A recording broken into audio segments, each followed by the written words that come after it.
ఇంకా చూడండి 44:22 కూడా ఒక మాట ఉంటుంది.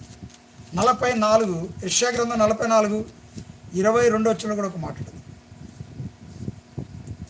మంచు ఇడిపోవునట్లుగా నేను నీ అతిక్రమములను, అంటే మంచు చూడండి, మంచు వచ్చినప్పుడు మనకు కనపడుతుంది, అది విడిపోయిన తర్వాత అది కనపడదు, తుడిచివేయబడుతుంది, అంతే గాలి చేత తుడిచివేయబడుతుంది.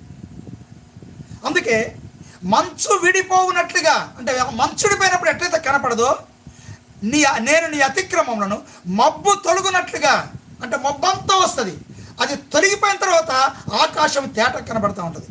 తొలగునట్లుగా నీ పాపములను తుడిచివేసి ఉన్నాను, నేను నిన్ను విమోచించి ఉన్నాను, నా యొద్దకు మల్లుకొనుము. మళ్ళెందుకు పాపానికి బానిస అవుతావు? మళ్ళెందుకు అతిక్రమం చేస్తావు? మంచు విడిపోవునట్లుగా, మంచు విడిపోవునట్లుగా నీ పాపములను